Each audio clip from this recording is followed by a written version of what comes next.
Yes, certainly. Obviously, the Donald Trump's going to be arriving here in the early evening, trying to try and maximise his television audience. He'll be released on a bail of $200,000 for trial.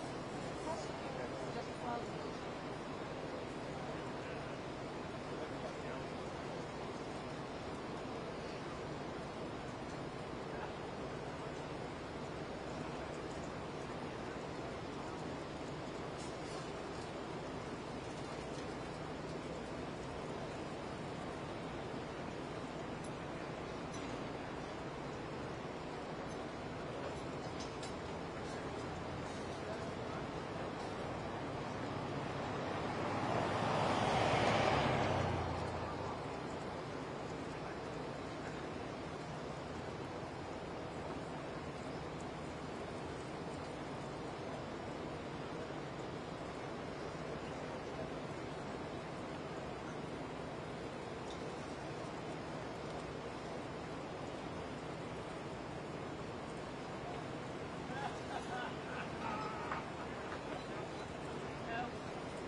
They're pretty close.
president to turn himself in. Brian, good morning to you. What can you tell us? Zach, good morning. Well, look, this is from what we understand. Former President Donald Trump is expected to turn himself in today, sometime this evening here at the Fulton County Jail. Now, the sheriff has said that this area will be under what's called a hard lockdown. It'll be a no-fly zone as his motorcade makes its way behind me into the jail. Now, the sheriff also says that he intends to treat former President Trump just like he would any other criminal defendant, and that means he would be fingerprinted and perhaps even have his mugshot taken. That would be the first time in presidential history that we would see something like that, but we'll see. The sheriff has been adamant that he will treat everyone equally unless told otherwise, and as you know, this is something that is negotiated with the Secret Service. Now, this jail, by the way, it's important to note, is under investigation by the Department of Justice here. It's a jail that is notorious. 15 inmates died last year, including somebody who allegedly died from being eaten alive by bed bugs. And look, 9 defendants have turned themselves in so far. Of the 18 co-defendants charged in this case, their mugshots have been released throughout this process, including Rudy Giuliani, who turned himself in yesterday. He was let go and released on a $150,000 bond. Now, the former president will be released today on a $200,000 bond under the condition that he does not intimidate witnesses or victims in this case, and that includes even on social media. He's not allowed to post or repost anything that could be deemed intimidating. So that'll be very interesting, obviously, moving forward on his Truth Social, how that goes. So that's what we know so far as to what is expected today, in an unprecedented day, with the former president being booked here at the Fulton County Jail. Zach? All right, and I guess there's some other new developments, obviously talking about those co-defendants. We've been talking a lot about Trump this morning, but those co-defendants, what new developments do we have on that front? And also an attorney for Trump, right? New development there. Yeah, interesting legal developments with his co-defendants. 2 co-defendants, his former White House Chief of Staff, Mark Meadows, as well as a former Department of Justice official, Jeffrey Clark. Both of them filed motions in federal court to delay their surrender. Now, all the defendants have to surrender to the Fulton County Jail in this case, all 19 of them, by tomorrow at noon. Mark Meadows and Jeffrey Clark wanted that delayed until a court weighed in on whether or not to move their case to a federal court. The judge denied that delay, so ultimately they will have to surrender here by noon tomorrow. But it is interesting. You're starting to see more of these defendants wanting to move their cases into federal court. That can have huge implications on a racketeering or RICO case that we're seeing right now, as you start to see defendants kind of play for themselves, perhaps even try to sever from the rest of the co-defendants. So that's something we certainly will be looking at. There's also a report from the Atlanta Journal-Constitution this morning, Zach, that the former president has replaced his defense attorney. That is not something we've been able to confirm independently, but the Atlanta Journal-Constitution now reporting that former President Trump has replaced his top defense attorney here in Georgia and has hired Steve Sadow to represent him on the same day that he's surrendering. Zach? All right, I expect nothing less. There's going to be a lot of interesting developments on these cases as it all moves forward. Brian Yanis with Fox News Channel for us. Brian, thank you so much. We appreciate it. It is 8:48 on the East Coast, 5:48 over on the West Coast. Let's get our last commercial break out of the way, but don't go anywhere.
get some kind of award.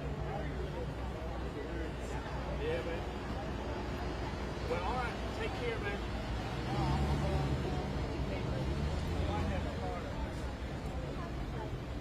I'll write it down. The deputy retired.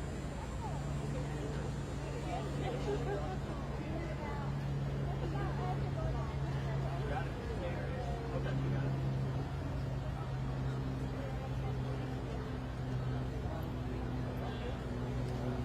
Not quite confident.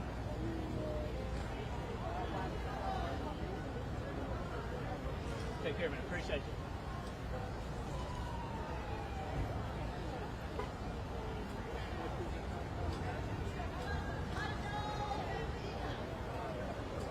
Oh, we just forgot that.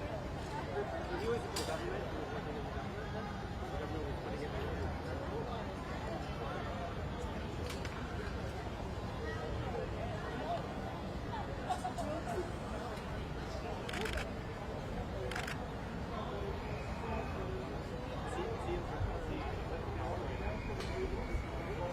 He's getting arrested right here.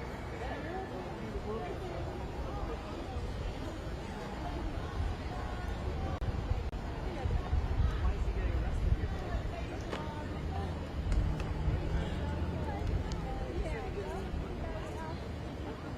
No, but he said he was the only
Checking my.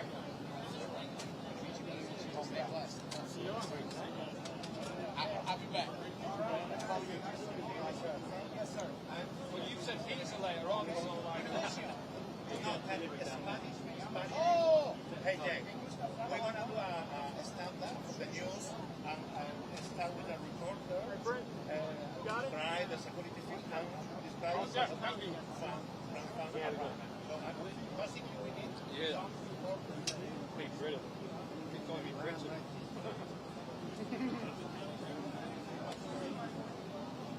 Oh, no, I'm sorry.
A doctor who helped catch Lucy Letby and bring her to justice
subversion case.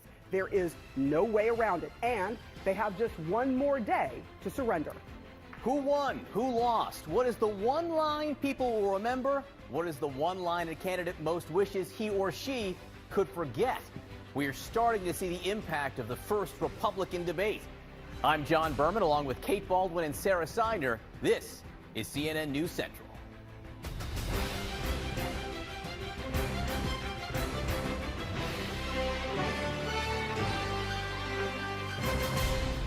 Quite a day ahead. Hours from now, former President Donald Trump is going to leave his Bedminster golf club in New Jersey, travel to a jail in Georgia, where he will surrender to charges accusing him of running a criminal enterprise to stay in power. 964 days have now passed since Trump demanded of that man, Brad Raffensperger, the Georgia Secretary of State, to find 11,780 votes to win.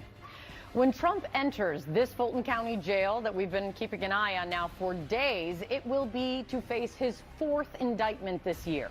Sheriff's deputies will be waiting to process him, which will likely include fingerprinting and the first ever, potentially, mugshot of a former U.S. president. So far, 9 of his 18 co-defendants have gone through that very same process, including former New York City mayor and Trump's former attorney, Rudy Giuliani. For those who have not yet surrendered, they are left with just over 24 hours. The deadline is noon tomorrow. A federal judge ruled overnight that there are really no exceptions here, despite efforts by Trump's former chief of staff, Mark Meadows, who filed an emergency order to try to avoid this process, to try to avoid being arrested. Also, something to keep in mind, cameras will be inside the court through at least September 8th, meaning Trump's upcoming arraignment could be broadcast on screens far and wide. There's clearly a lot going on, so let's get right to it. CNN's Kristen Holmes is outside Trump's home, just outside Trump's golf club in New Jersey. Kristen, first, what is the deal with this last-minute switch with Trump's attorney in Georgia? Yeah, Kate, we're still getting the details on why exactly this happened, but here's what we know. Trump's top attorney, Drew Findling, he was actually part of the team that negotiated his $200,000 bond, is being replaced by another Atlanta-based criminal defense attorney, someone by the name of Stephen Sadow. Now, I am told by Trump sources that this is not because of Findling's performance in any way. Another source telling me it is just because Sadow is the best criminal defense attorney in Georgia. And as we know, Trump has not been someone who has been hesitant to change up his legal team, even in the last minute. Even back in June, he removed 2 of his top attorneys in the indictment into whether he mishandled classified documents. So clearly keeping with that, just hours before he is set to arrive in Atlanta and be processed as you laid out there. And I talked to a number of sources today who essentially say 2 things are true at once. We talk about Trump's mood around these indictments. One, they do feel very good about his decision to skip the debate last night. They were waiting to see if there was some sort of breakout star, some sort of other candidate. They don't believe that there was, so they stand by that decision. But they also don't want to be going to Atlanta. They don't want to be dealing with another criminal indictment. I am told, however, they are going to, once again, capitalize on the media narrative, taking the wind out of the sails of those candidates who had been on the debate stage. However, again, we know he's going to pass us by here in just a few hours. He's going to be processed in the evening in Atlanta, straight trip in and out, and possibly talk to reporters who are traveling with him, Kate. All right. Kristen, great to have you there. Thank you so much. Sarah? All right. Donald Trump's former chief of staff and an ex-Justice Department official will be arrested in Georgia's election subversion case. A judge rejected the request by Mark Meadows and Jeffrey Clark to avoid being booked at the Fulton County Jail. They now have just under 27 hours to turn themselves in. CNN's Caitlin Polans has been following all of the details in this story. Does this impact their efforts to try to get the case moved to federal court? They were doing 2 things. 1, trying to keep themselves from being booked, but 2, trying to move their case from the state court to the federal court. How does this play?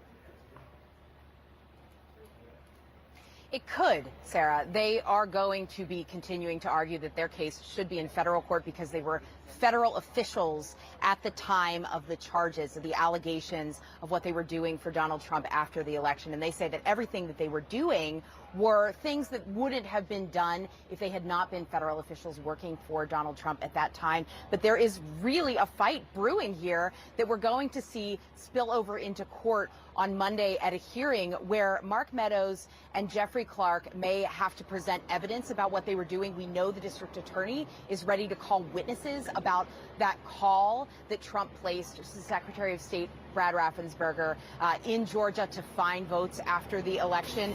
And this is gearing up to be quite a series of days for these two men, because others who are working for Trump, Rudy Giuliani, Jenna Ellis, Sidney Powell, they've already turned themselves in, been arrested. Trump himself, who was president at the time, could be asking for this federal protection or to move the case. He hasn't done so yet, and he's coming to town to be arrested, to go to the jail. But Mark Meadows, Jeffrey Clark, we just don't have information yet on what their plans are between now and noon tomorrow. If they don't show up and self-surrender, the DA's office has already said they're going to issue a warrant for their arrest. And in this proceeding, we are now hearing from former Republican officials, top officials in the George H.W. Bush administration, in the Reagan administration, a former judge, Michael Luttig, as well as the former Republican governors of Massachusetts and New Jersey, arguing that these federal government officials should not have the protection. They shouldn't get this case moved to federal court, because what they were doing was arguing to interfere with a state's selection of electors.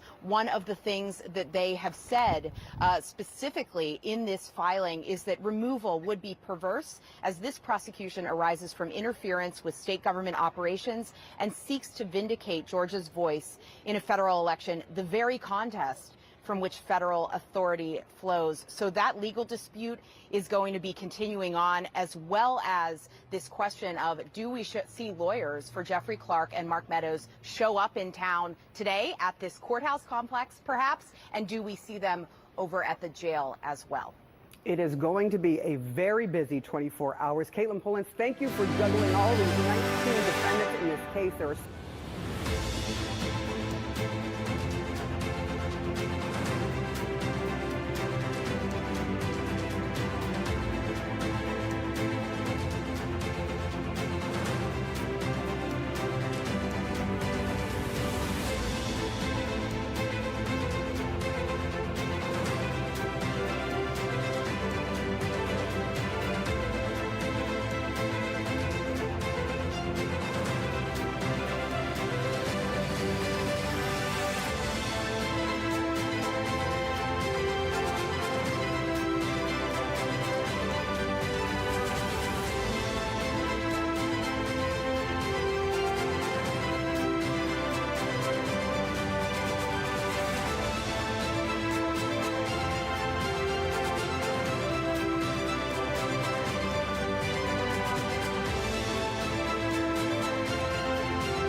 Can we have some umbrellas out?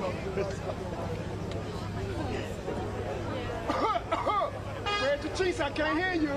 No, can we Spread have them some cheeks. music? You best scrotum. Can we have some music, please? I can't hear you. Thank you, guys. Appreciate your help. You best scrotum. Cough for me. Cough real loud for me. Go look at some more. Go look at some more ass crack. Oh, I understand that. They don't want to always. You got a lot of ass crack in there waiting on y'all. Go look at them ass crack. Make sure you drink plenty of water. You don't want to get dehydrated. You got some nuts in there waiting on y'all. Go look at them scrotums and look at them ass crack. Get over and call. I'm bringing it. That's what I'm talking about. That's what's up. Y'all did it. Yay. You did it. Who the hole that waiting on you? And you get low. Boy, you get that gun and off the plantation, think you can arrest our president? Tell him about it. My tank ain't loading fast enough. Huh? And it makes sense? How they gonna be black off the plantation, no more slaves? Got them a gun, they think they all that. No more slaves. Got me, got a gun, they could shoot you. Be about to, any of them are shot to shoot all our ass out there. And the judge would be like, well, you know you just a bit talking to the police. Hey, got nothing to tell them, I ain't trying to go to jail. We ain't doing nothing wrong with some of them, but we behind that bar. Goddamn out here, man. Barricades this. Cut it out. So when people steady walking up the avenue, you gotta pick up my boys there. You gotta pick up my boys. Hey, how you been? Take a picture of my boy, man. Get up on this. Read up on this. The camera, guys.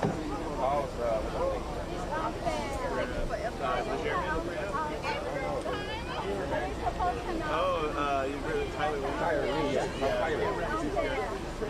He didn't win, but he's good. He's married. He's got a kid. How are they coming? How are they fall over? Come down here. Well, I gotta go get ready to show.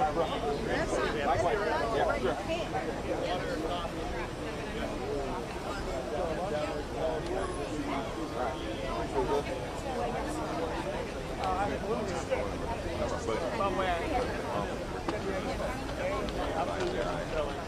I live in Florida, but I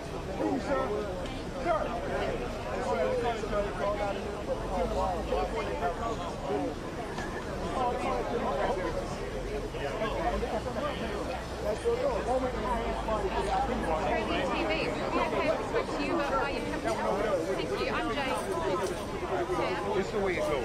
It's simple. We left out the Democrat right. You got the Democrat, NAACP, you already a Republican. You got Hazard over here, Garnered 187. Vote 19K, Walker vote 5-0.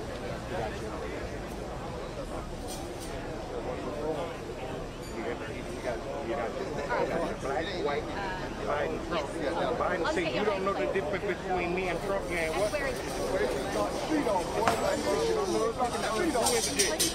You that J8 if we blow it out 1,200, they blow their 31.3.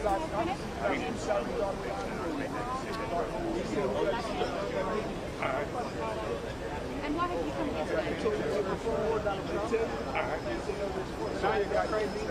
we down with the USA, they down with Russia. You got both right there. They got mad. And call up the book while they ran the tank. Black Lives Matter, Martin Luther King, Malcolm X, they walked the same amount. Keep Governor Kemp and that Carl Lawson. And why was it important for you? She went on. You heard about him? Crazy property. She went on. The January 6th right there. January 6th. That's Tyree Nichols from Tennessee that got killed. That's top from Buffalo right there. They did. And it's 77 from Georgia Bulldog. She was 100 with him. The call from Georgia Bulldog. What do you think about the case against him? We got paint going. I feel niggas got paint going now.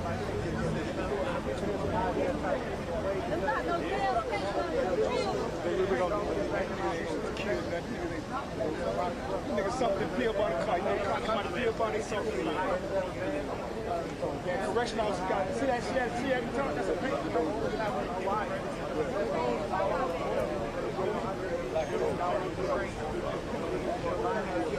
Ain't like them paint guns, it's pellets. They got balls. Shit just sting real bad.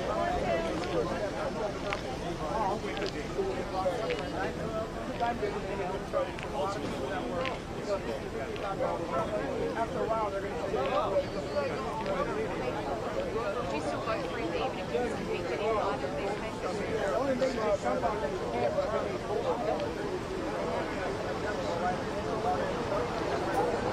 And tell me about your shoot here, because we might see an actual mugshot today. How are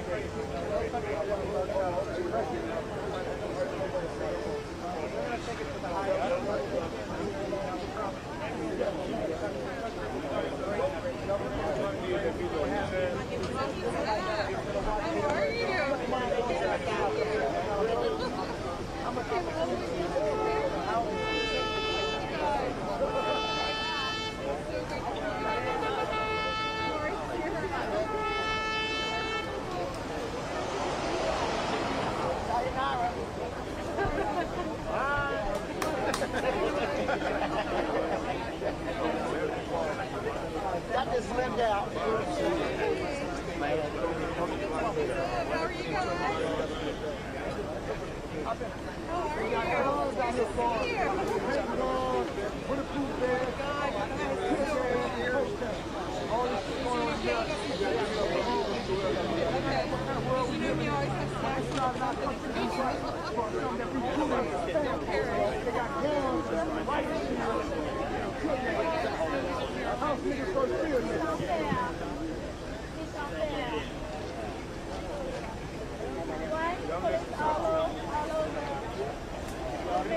They smart. They got us on the side where the trees was at. Yeah, they got us on the side where the trees was at. Put us over there in the sun. They smart. Racist ass motherfucker.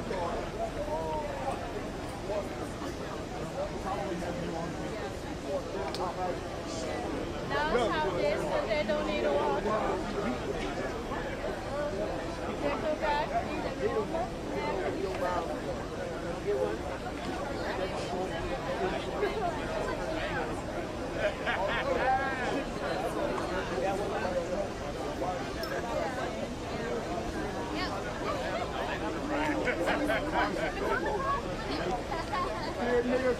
We hear field niggas versus house niggas. We hear black Trump. Field niggas versus house niggas. Black Trump.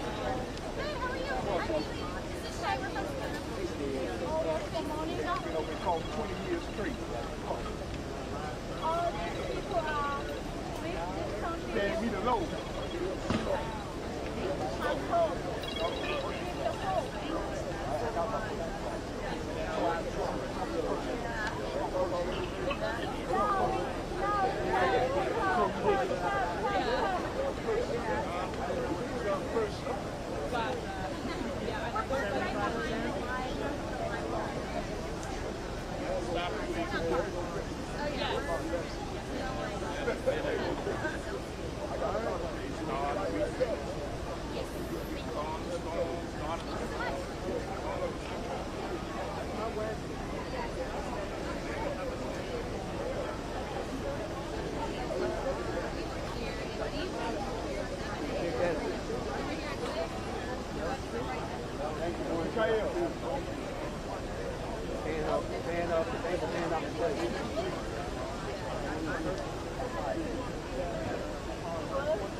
Everybody wants to say, come on guys, it's no me. Like the crowd on you are a nigga like this. You got somebody. We both they got you in place. How do I know?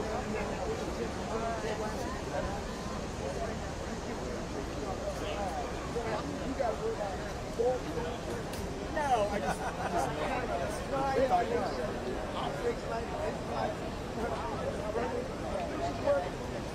problem was, why don't they take back the body? Look at them. They don't look like Indians to me. They're whiter than me. So who was he talking about? Chief Bill Baker. He looks white with his shirt on.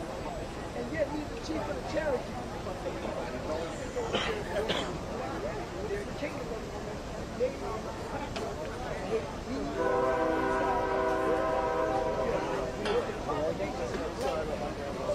are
They tried to send you and I something before, so we didn't get it.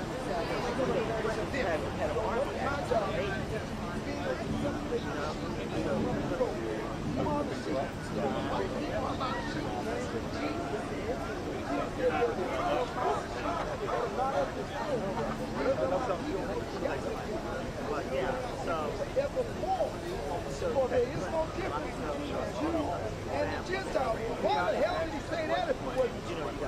Jesus don't lie.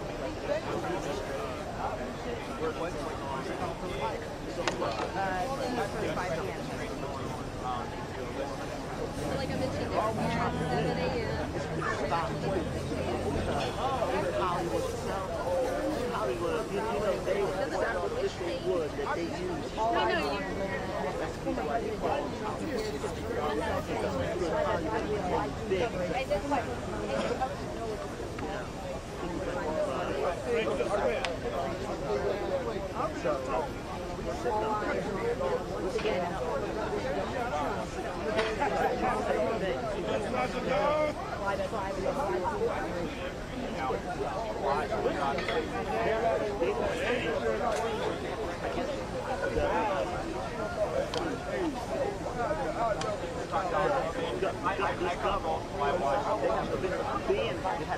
Right. Well, I mean, I guess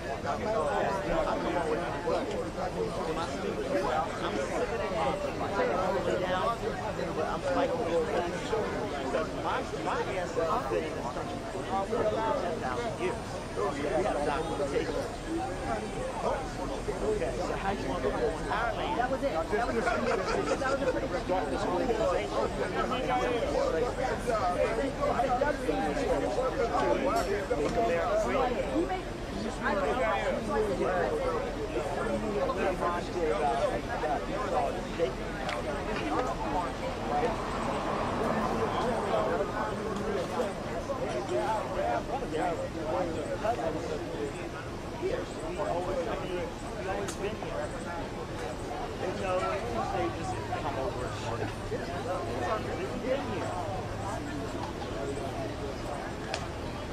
I'm a native.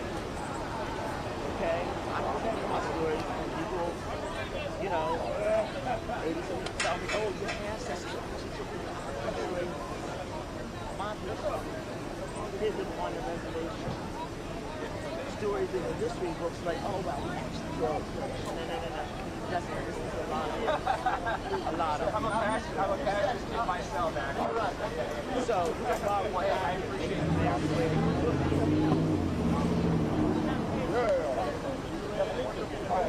I appreciate it.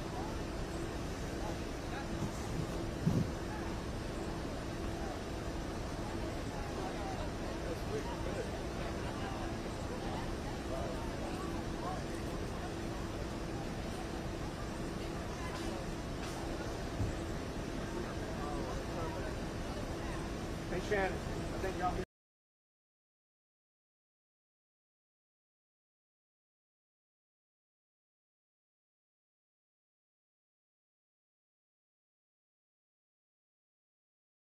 service.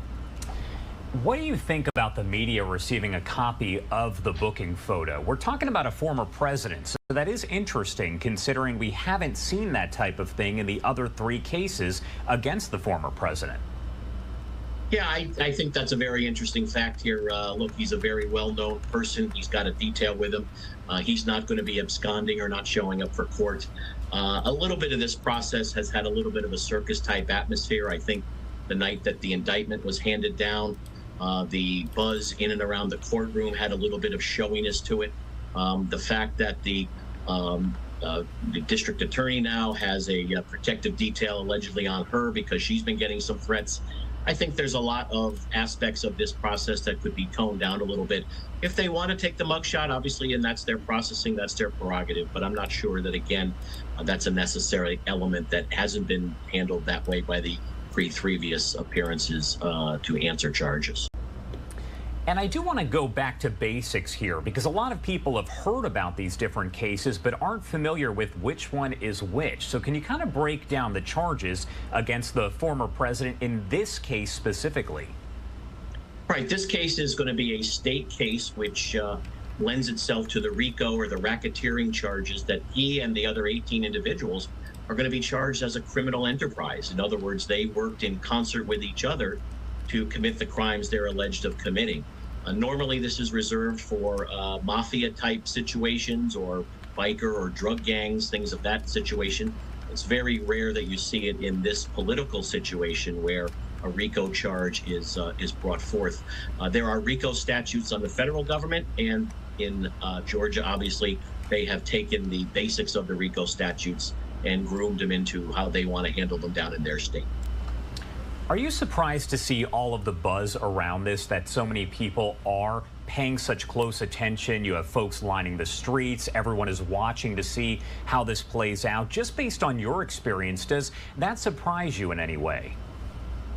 Well, I think the media buzz, again, that it's a former president and 18 of his associates are being brought forth here.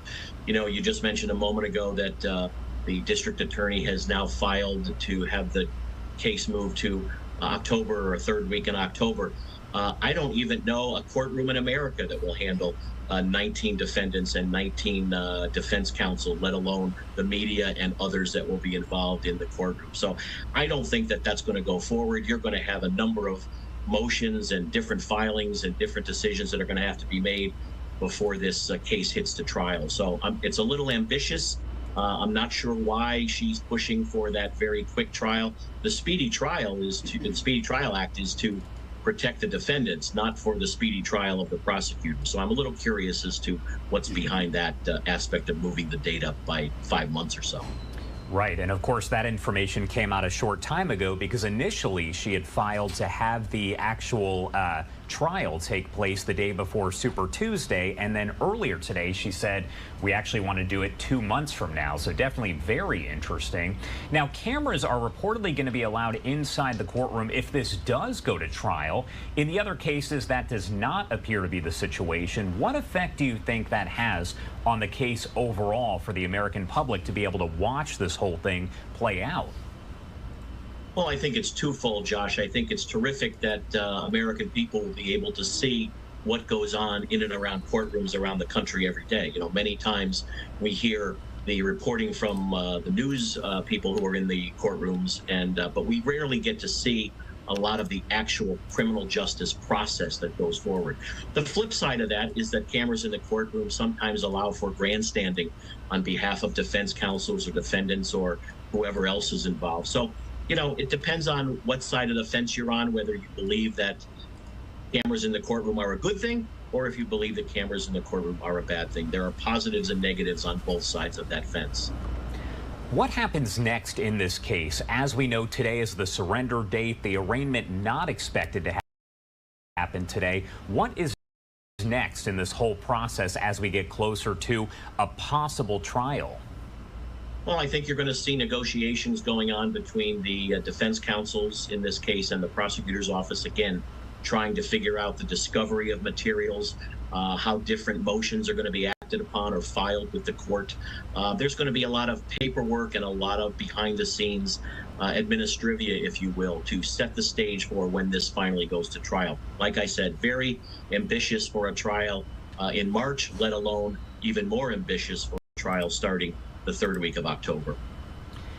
And let's talk a little more generally here, because as I mentioned, we have so many different cases that have been kind of built up against the former president. How does this case compare to the other ones? They're all serious charges, no question about that, but is there one that is the most serious?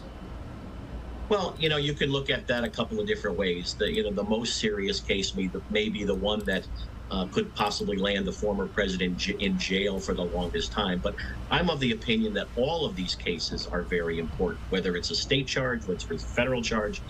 Anytime you find yourself in front of a state or federal court being prosecuted on charges such as these or any type of charges, it's a very important situation. There has to be a reverence of the process, if you will, a decorum in and around the courtroom. These are important things. These folks, these 18 or 19 with the president, are finding themselves in front of a state or federal judge and going to be having to answer to some serious charges. So whether they're found guilty or whether they're found innocent is what we'll get to. But there's going to be a lot of mileage in between now and that point when this whole thing can get some resolution and we move on. And I want to get your thoughts on this because we haven't been given an exact time for when Trump is expected to surrender, but he has said, quote unquote, in prime time is when it's expected. What are your thoughts when you hear that? My guess he's going to try to execute his arrival in and around that facility to be processed perhaps before the 6 o'clock news. I guess that's normally the standard by which is prime time for news, and moving forward, he's going to try to maximize, in my opinion, his arrival and the spectacle that he believes is being put forward here with respect to his processing and arrival at that jail facility. I want to go back to talking a little bit about the upcoming possible trial here. As we know, Fani Willis has now said that she wants it to take place 2 months from now, which, I mean, we've discussed would seem pretty much impossible. What might the strategy be there, and how difficult would it be to actually seat a jury in this case? Well, that's another problem that I know we've talked to on other times when we've spoken on the various charges here. Where are you going to find a jury now that has not heard about this case? Or where are you going to find 12 people who are going to be totally independent and be able to put aside the rhetoric that we hear on both sides that everybody is placing on their ability to get on the 24-hour news cycle and talk about this process? There's a lot of muddying of the waters that's going on here.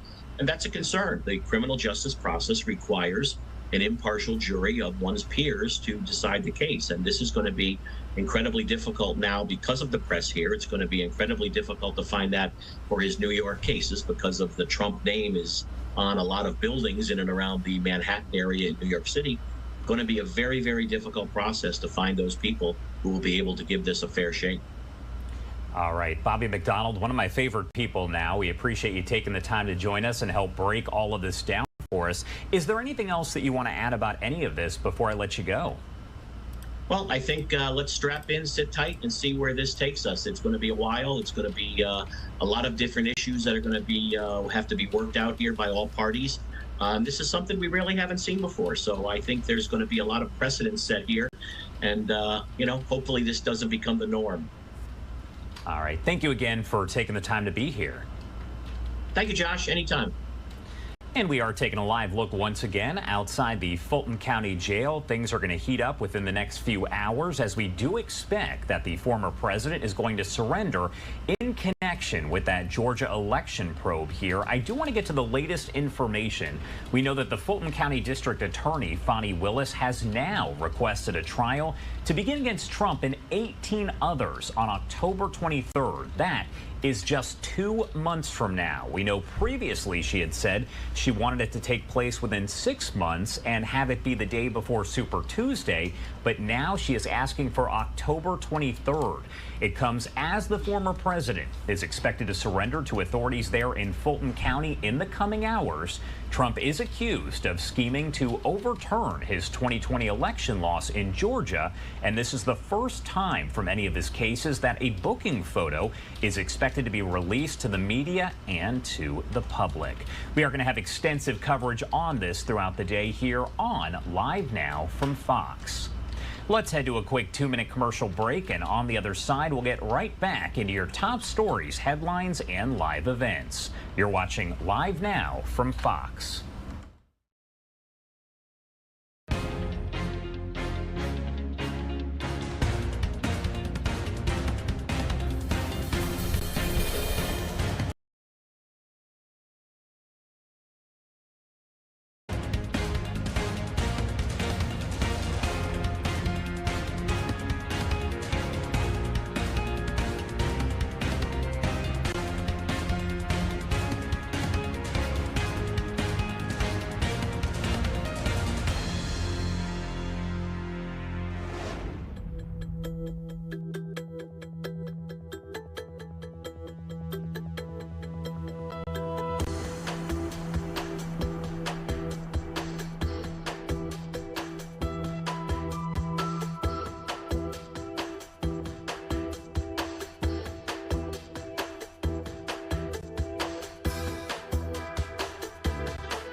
Welcome back here on Live Now from Fox, and you are taking a live look over in Washington. That is where any moment now we do expect the Pentagon briefing to get underway. You can imagine there will be a lot of questions that do pertain to Russia, Ukraine, China, pretty much all the different topics. Nothing is off limits when we have these situations develop. Now you can see the media members are all seated at this point, so I think we are just minutes away from having this get underway. We will bring all of that to you right here on Live Now from Fox as it does begin. In the meantime, I do want to head back out to Fulton County, Georgia. Take a look at your screen as we get to the latest here involving the case against former President Trump in Georgia, where the Fulton County DA has now requested a trial to begin against Trump and 18 others on October 23rd. That is in just 2 months. The information from a filing today by Willis, and it comes as the former president is expected to surrender to authorities in Fulton County in the next few hours. We're going to have continuous coverage of that and bring you updates as we do get them. In the meantime, we do have that briefing underway with the Pentagon now, so let's head out there live, raw, and unfiltered.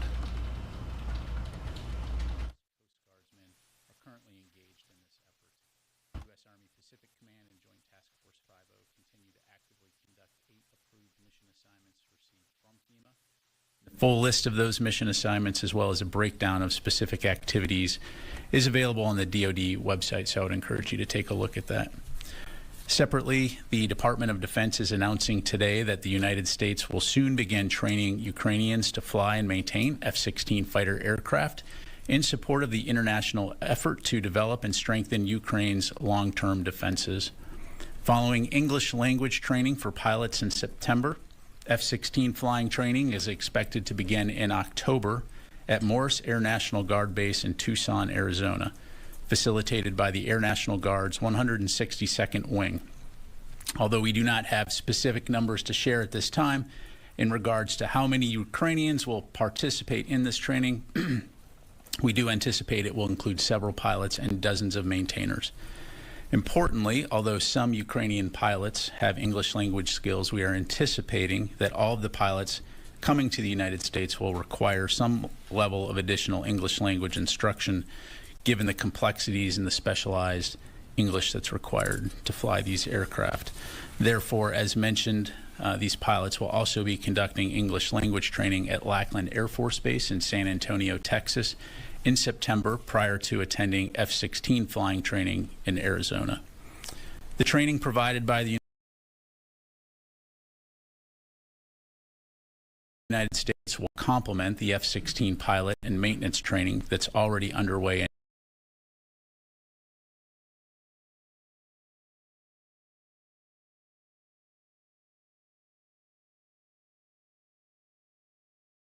in Europe, and further deepens our support for the F-16 training coalition led by Denmark and the Netherlands.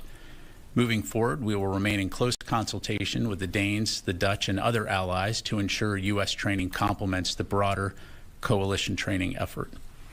And in other Ukraine news, Secretary Austin released a statement today to commemorate the 32nd anniversary of Ukraine's independence. The full statement is available on the DoD website, but states in part, quote, "The Ukrainian people have inspired the world with their courage and resolve to defend their right to live in a sovereign, democratic, and free country. For the past 18 months, Russia has waged a full-scale, unprovoked, and indefensible war against Ukraine. The Kremlin's war of choice has killed thousands of innocent Ukrainians, displaced millions more, and deliberately inflicted terror and trauma on Ukraine's men, women, and children," end quote. Secretary Austin goes on to underscore that, quote, "Today, as Ukraine commemorates another year of independence, the United States remains steadfast in our commitment to ensure that it can celebrate many more. We will support Ukraine for as long as it takes in its fight for security and freedom," end quote. Finally, Secretary Austin welcomed Indonesian Minister of Defense Prabowo to the Pentagon earlier today to discuss shared vision, stronger partnership, and shared values between our two nations. Together, they resolved to preserve international laws and norms, enhance our mutual security and defense capabilities, and remain guided by our shared values, shared democratic principles. They shared their determination to further strengthen our relationship, ensuring that it is robust and capable of seizing future opportunities and tackling emerging challenges in an increasingly complex geopolitical climate. The joint statement will be made available later today on defense.gov. And with that, I'll be happy to take your questions. We'll start right up here with Liz. Great, thank you. On the plane that was carrying Prigozhin that went down in Russia, was it a bomb that took the plane down? So a couple things. I know there's a lot of interest in this topic. I'll say right up front, first of all, our initial assessment is that it's likely Prigozhin was killed. We're continuing to assess the situation. We don't have any information to indicate right now. The press reporting stating that there was some type of surface-to-air missile that took down the plane. That we assess that information to be inaccurate. Again, nothing to indicate and no information to suggest that there was a surface-to-air missile.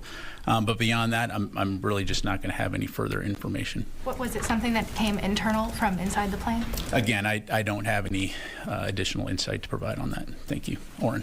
I just want to check the first thing you said. Our initial assessment is that it's likely Prigozhin was killed. You mean killed intentionally, a la this may well have been an assassination attempt. Killed in this airplane crash. He was on board. And what leads you to believe that? What information do you have to suggest that he was on board?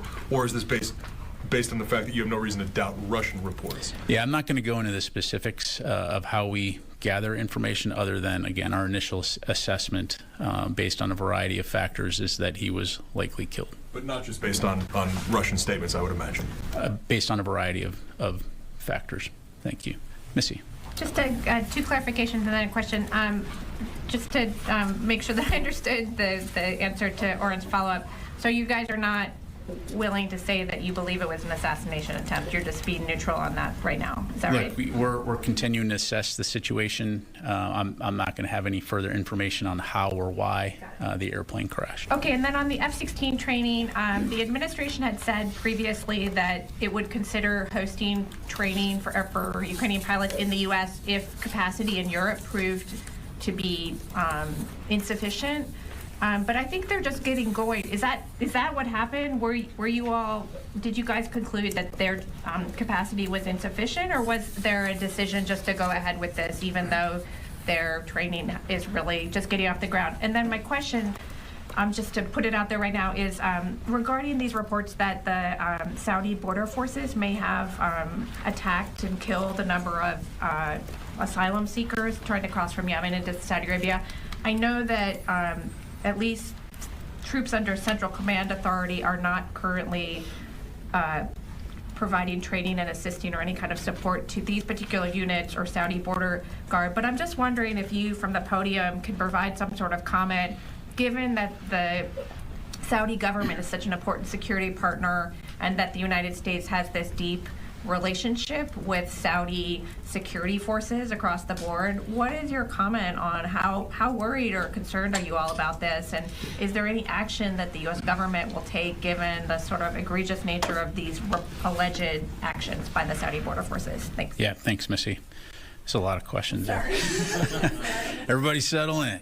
All right. So on your first question, in terms of us providing this training. Yeah. So really, as we looked at our European allies providing this training, recognizing the fact that we want to do everything we can to help move this effort along as quickly as possible in support of Ukraine.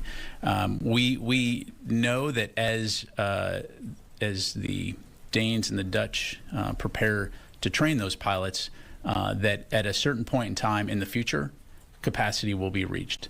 So preemptively acknowledging that and leaning forward in order to assist with this effort is the impetus for why we're doing this now.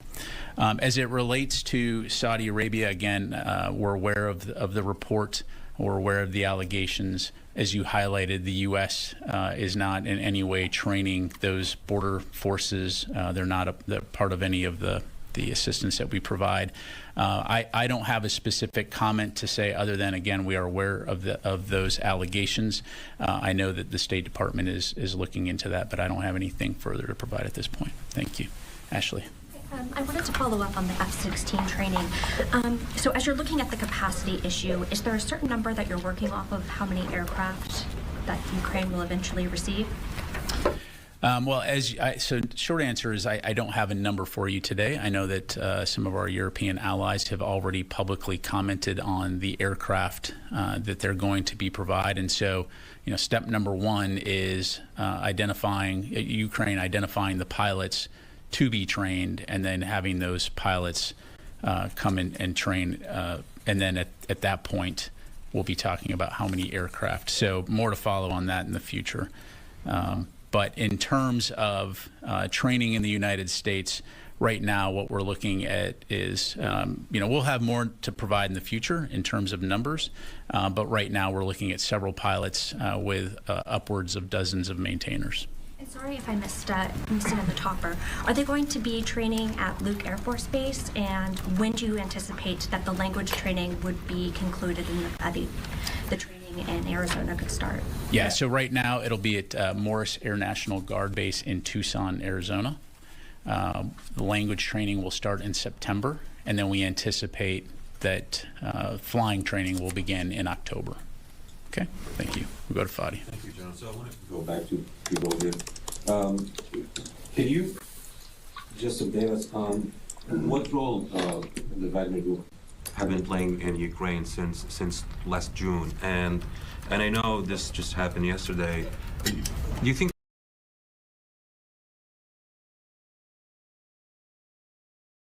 the group's future role, especially in Africa? Maybe the second man in its hierarchy, as you said, got killed. So a few things. As it relates to Ukraine, their role as a combat force has largely, it's for all intents and purposes, no longer a factor on the battlefield in Ukraine. After Wagner Group's actions 2 months ago in Russia, as you know, those forces were essentially removed from combat near Bakhmut, where they had been fighting. By the way, and we've said this before, the Wagner forces essentially were Russia's most effective combat forces on the battlefield. Those forces essentially were removed from the battlefield. Some of them were relocated to Belarus to provide training for Belarus forces. But for all intents and purposes, their combat effectiveness has been diminished, and they are no longer a significant factor when it comes to the conflict inside Ukraine. All right, so you are listening to the Pentagon briefing that is underway. This coming as the Wagner Group boss there, Yevgeny Prigozhin, has been reportedly killed in a plane crash in Russia. We brought that to you as breaking news just yesterday, and right now several reporters asking questions of the Pentagon to get their take on the situation. He did not want to say that he believed that Prigozhin had been assassinated, though the question was asked time and time again. Let's head to our final 2-minute commercial break of the hour, and on the other side, we'll pop that audio back up and listen in live, raw, and unfiltered. You're watching Live Now from Fox.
No good right now.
Right there.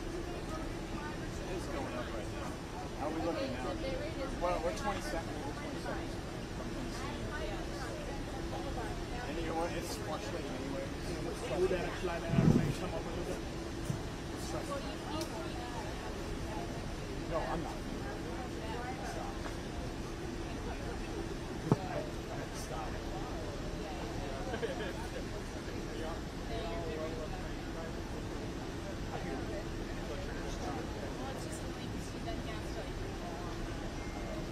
You get back to the footage.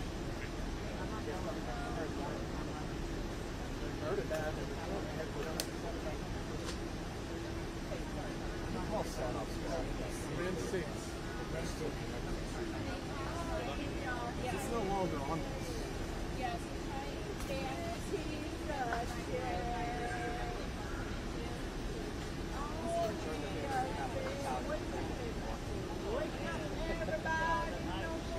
No, I'm good. I'm cool. Yeah, man. Totally. Can we get a focus on you? Yeah, he has like a 2 hour break. Give me 5 minutes and I'll call you right back. What did they expect? I was just thinking the next night.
I pretended I don't speak English.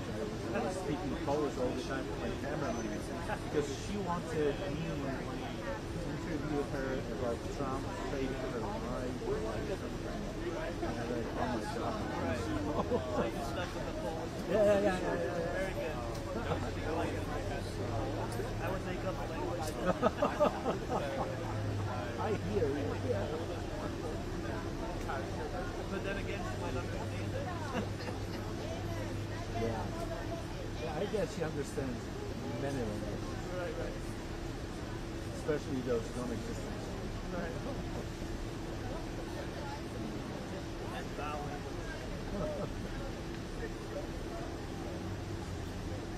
I'm not.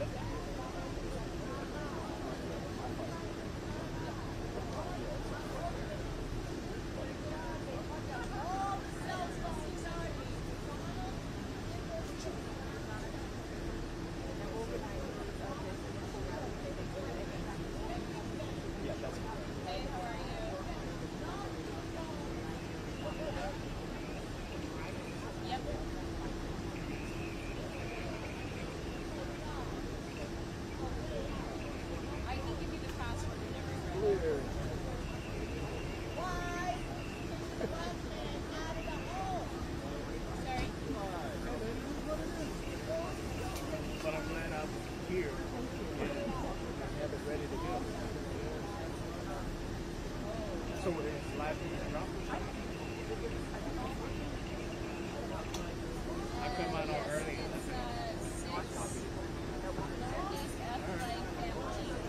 If you need to come back over.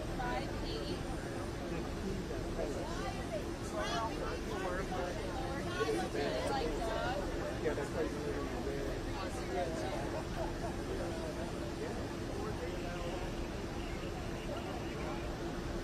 No, 5 to 8, 5 to 8.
Can I go ahead and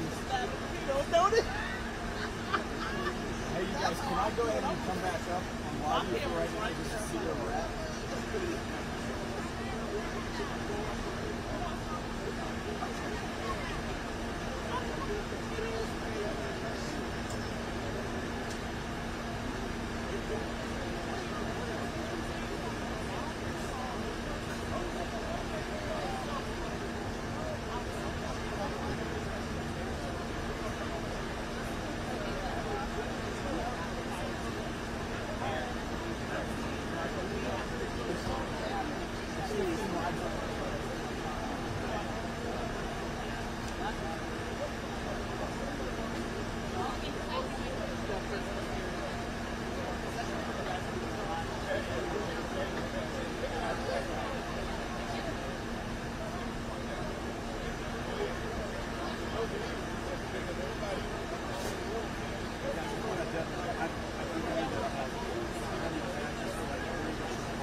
I'm a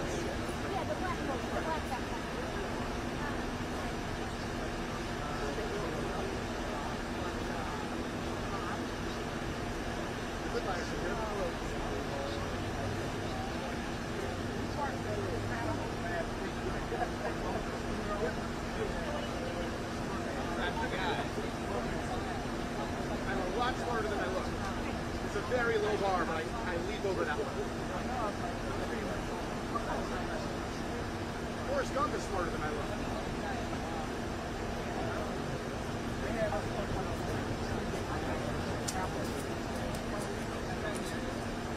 Oh, when you threw on the sidewalk there, right behind my car? Oh, that was you guys. Here, Landon was first. Right? Yeah. I'm going to take your car there.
Fulton County, Georgia, to surrender to authorities on 13 felony counts. I've mentioned that our Fox 5 Atlanta team is covering this from each and every angle, so I want to take you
to a report from Mark Teichner as he breaks down the latest information so far.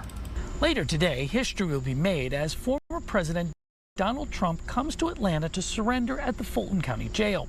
The former president faces 13 felony counts, including a racketeering RICO charge for allegedly conspiring to overturn Georgia's 2020 election results. Yesterday, former President Trump responded to the indictment on his social media platform, saying in all caps, nobody has ever fought for election integrity like President Donald J. Trump. For doing so, I will proudly be arrested. I'm sure there are better arrangements made. Ray Moore was a Secret Service agent for 33 years.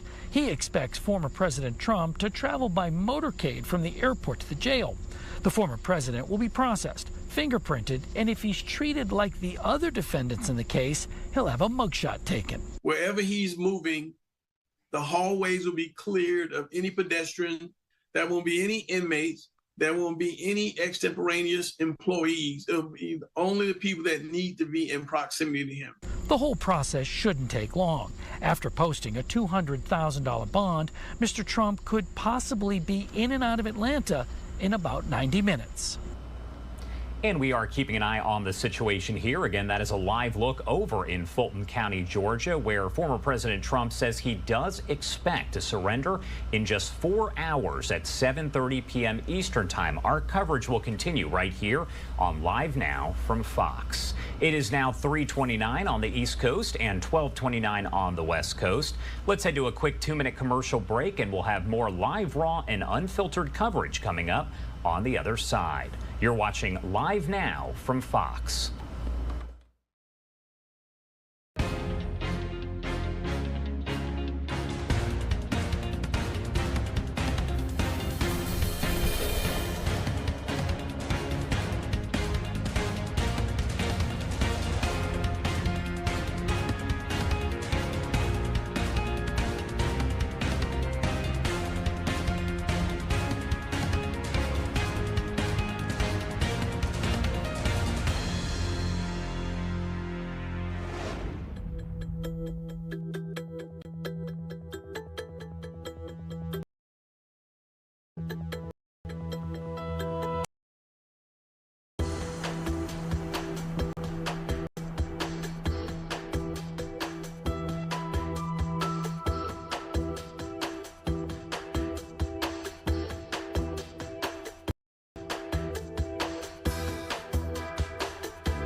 Welcome back here on Live Now from Fox. The first Republican presidential debate has wrapped over in Milwaukee. A lot of action, discussion, fireworks, just about everything you could imagine. The debate did air exclusively on Fox News Channel, and this graphic right here shows the amount that each candidate actually spoke. Mike Pence had the most talking time, followed by Vivek Ramaswamy. Asa Hutchinson, on the other hand, had the least talking time. I want to talk about all of this. Aaron Call is the director of debate at the University of Michigan and the author of Debating the Donald. He has joined us quite a bit over the last several days as he is in Milwaukee and joins us now once again to discuss everything that happened. Thank you so much for taking the time to be here. Of course, it's great to be back with you. So first off, just your initial thoughts as you are decompressing here and taking in everything that you experienced there in Milwaukee. It was a very unique debate with the absence of frontrunner Trump and a lot of speculation going into it how his absence would be handled. And I think it was done pretty deftly by Fox and the moderators. Brett Baer specifically had some experience of dealing with a Trump-less debate back in January of 2016 in Iowa. And in that debate, Trump was featured first. Several of the first questions involved him. But this time, they, I think, purposely planned for that first hour not even to bring up President Trump's name. And they allowed the 8 candidates that were on the stage that took the time to prepare for the debate and show up to introduce themselves, provide a biography, and make the case for why they should be the ones to lead the Republican Party, and even allowed some time for several of them to jostle back and forth with each other before talking about Trump for a total of 10 minutes, but only 10 minutes out of a 2-hour debate. So I think they struck the right balance, and it started the debate on a smoother track for the other candidates there. This is probably going to be a hard question to answer overall, but what stood out to you the most about the debate in general? I think, Ron DeSantis's position in it was very surprising. Kind of the conventional wisdom going to the debate, he was kind of the proxy front runner, given that Trump was absent. He was number 2 in most of the national polls, and so everyone thought the other 7 candidates would kind of pile on him. There'd be a target on his back, and he'd have to take a lot of incoming fire, which would be a difficult position for him. He's not the best reviewed debater, struggled in some gubernatorial debates in Florida, but that didn't happen at all. For whatever reason, none of the other candidates chose to attack him, and they instead kind of turned on each other to maybe equal his second place showing in the polling. So kind of got a free pass. Now you could say, well, that's maybe just means they don't fear him as much and his campaign is going to be in the decline. But just in terms of this debate, expectations were kind of shaky for him. He had a lot of other enforced errors on the campaign trail, even his debate, his preparation memos that got leaked. And so I think he was fine with not engaging there, kind of taking the high road, showing some leadership, giving examples of what he's done in the state of Florida, most recently the 2022 election, where he performed very well, and so did the down ballot candidates. And so I think he took advantage of that and would be considered one of the winners of the night. But just the dynamic that produced that was, I think, very surprising. I like to ask tough questions, so my next one is going to be, who overall did have the strongest night? You mentioned DeSantis was kind of up there, but who, in your opinion, based on what you saw, had the best night overall? Yeah, he was up there just given the expectations of the high bars he had coming into the debate. But I would say overall, go with Nikki Haley. I know she's polling very low. It was difficult to make the debate, kind of an afterthought. Obviously, the only female candidate on the stage, but I thought that she was very solid and had some good experience. She had some South Carolina gubernatorial debates with all men fields, and there were some very salacious accusations raised against her, and those really afforded herself very well then. And again last night, had an excellent kind of probably pre-planned zinger against Ramaswamy, as you mentioned, who's kind of been a real insurgent in the polls recently about him lacking experience. He's trying to take more of a moderate center ground. I think even maybe looking forward to a general election, trying to attract moderate and independent voters. It may be difficult, kind of given where the primary base is, but tried to strike a good road on issues like abortion and bipartisanship and things like that. So thought really distinguished herself well against fellow South Carolinian Tim Scott, who was sitting right next to her. He kind of disappeared in places, was inconsistent. She found ways to interject herself in the debate, both of them will probably have some of the same voters, and so maybe notice a bump from that for her in the next debate. And so I think it provides her a lot of momentum heading to California next month, and several undecided voters could give her another look, her campaign another look, because just given how well that she performed last night in that first debate. And the question's coming here, but who had the worst, who had the weakest night in your opinion? Yeah, I'd say it probably starts with Mike Pence. I know he got the most airtime, so in some ways it's counterintuitive, but he tried to be aggressive and really just attack everyone, maybe playing the role that maybe people thought maybe DeSantis would or Christie, but he tried to use his experience, former vice president, governor of Indiana, to take on Ramaswamy specifically, given his lack of political experience and young age. And he scored some points. I think people were kind of surprised to see him in that way because he didn't really act that way a lot as vice president, but he's had some very high profile debates in the past, very experienced. Debated Kamala Harris 4 years ago and Tim Kaine before that. And so he landed some blows, but also took a lot of fire himself, and just, kind of based off the reaction to the crowd, didn't seem like he was as positively received as some of the other candidates I've mentioned already, and Ramaswamy as well. So he's had a really tough task of having to defend administration policies without the frontrunner being there, and was vulnerable there, and then not being considered maybe a big enough team player for Trump, involving things like January 6th. And so he's kind of taking it from all sides and just didn't seem to strike the appropriate chord with the audience that was there, which is a very large audience, much larger than the average primary debate. Who, in your opinion, took the most hits? I know they were kind of thrown in a lot of different directions, but who got hit the most? Yeah, I'd say Pence, who I've already mentioned, and then Vivek Ramaswamy took a lot of hits himself, and he scored as well. He landed, he's his first debate ever, a political novice, and really held his own. Started out very strong, but kind of as we got to climate, I thought he stumbled there. And towards the end of the debate, Nikki Haley kind of effectively went after him. So yeah, he was taking it from Haley and Pence and Christie and all over the place. But for someone that doesn't have a lot of name recognition and is new and is trying to kind of increase their brand and get people to maybe consider them, it's not a bad strategy. He ended up with, I think, the second most amount of airtime, was towards the center of the stage. And so, he did, I call it kind of a mixed bag, but I think he shows that he's in this race for the long term, will be a part of several debates going forward. And so, kind of when providing some analysis, that's why I think that on the net, DeSantis fared a little bit better, because he managed to avoid all those things, had a lot of high notes talking about his experience in Florida, and had a lot of good kind of zingers prepared, but it wasn't receiving any incoming fire attacks, where the others kind of was a mixture of those two things. And we've mentioned it a few times, but you wrote the book Debating the Donald. So first off, I want to get your opinion here. Was Donald Trump missed? We know that he is the current front runner. At this point, he has no intention of taking part in this debate, any debate. So I guess my question becomes then, was he missed last night? I don't think so. And it's a little unclear about his future participation. He was, I think, purposely vague when he said won't be attending the debates. That could mean just the two debates that have been announced, the first one and then the second one in California next month, hosted by Fox Business. There's going to be one per month going through at least probably March or April. So could definitely take a different tactic there.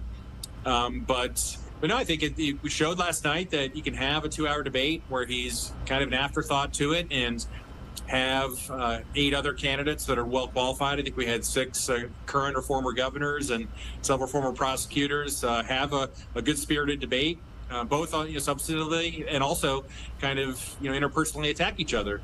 And you didn't need him to do that. And I know there's some takes after the debate, and this is very common, just that Trump's the biggest winner because he wasn't there. And I think that's kind of a lazy take. It's you reward the candidates that showed up, you give them their time, and kind of let them make their case. And I think going forward, with Fox Business hosting the next debate, he may even be less of a presence. I mean, you kind of had to be involved because of the recent indictment in Atlanta and him surrendering today, but there's likely not going to be another situation like that next month. And he's already, been on counter programming once. And so if there's nothing else for him to do, he may not be featured at all in the 2-hour experience. And at some point, he may not like that exclusion, and if polling narrows, if other candidates continue to have momentum, you may see him again, just given a tightening race and him not liking the fact that he's not in the spotlight and there's not other things that he can do to get that same kind of attention. I mean, I know there's some impressions on Twitter that he received. I think that's kind of misleading, that we haven't had the official ratings come out that I've seen yet, but when they do, I think that it'll show that the debate still had solid ratings. Millions of people tuned in, and that's kind of much more important platform than just doing a pre-taped interview that not as many people are going to see. So we'll see what happens in the future if it causes him to reevaluate his situation. But with him, writing the book and just knowing, you never know, and we'll see how it goes. But I don't want to make any predictions on what's going to happen there. But everyone certainly will tune in to see how it all ends up. And my last question before I let you go here is going to be, as far as Donald Trump goes, was there anything that you saw last night that stood out to you to where you thought he might have competition here as the front runner? Probably not, just given the large lead that he has. Like I said, we saw some great things from Haley. DeSantis was solid and Ramaswamy, but nothing made me think, oh, if Trump did show up, that they would definitely best him on the stage. And he has a great track record. He kind of cut his teeth in the debates in the 2015 and 16, and everyone he was in kind of dominated. He skipped one. Had a little bit more challenge in the general election debates, actually, with both Hillary Clinton and Joe Biden. A very unmemorable debate in Cleveland where he interrupted Biden and the moderator too much, and at least the polling results out of that, it was really tough for his campaign, and ultimately never really recovered until the general election. So no, he's an excellent debater. Doesn't have a lot of political experience, certainly before he became president, but is a creature of the media, had his own reality television show, knows exactly how framing and media response and things work. And so that really gives him an insight and an advantage. And so if he did return, I still think he'd be the favorite in those debates. And have an advantage in some ways of getting a disproportionate amount of the questions and the time. And anytime he's kind of personally involved, he can shape what happens and how it's viewed. And so in some ways, by integrating, coming back to the process, that gives him more flexibility on, how it's covered and what the results are, as opposed to just kind of being absent and then things beyond your control have more influence on there. So it may determine that that's a better strategy for him. But again, all kind of dependent on polling and how the future of the race goes in the coming weeks. All right, Aaron Call, thank you so much for taking the time to join us again 3 days in a row. I know it has been very busy. Anything you want to add before I let you go?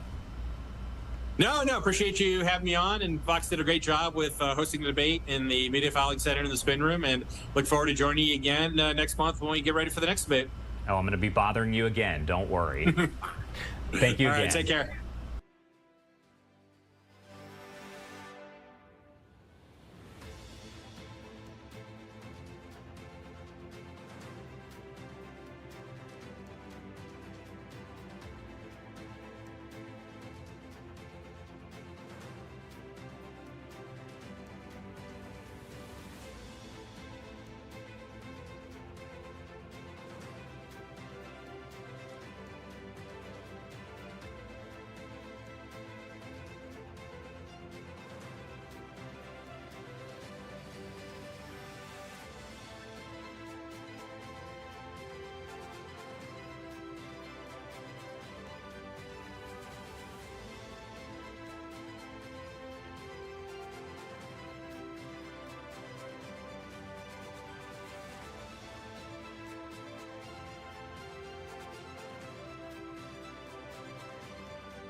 be a great weather girl.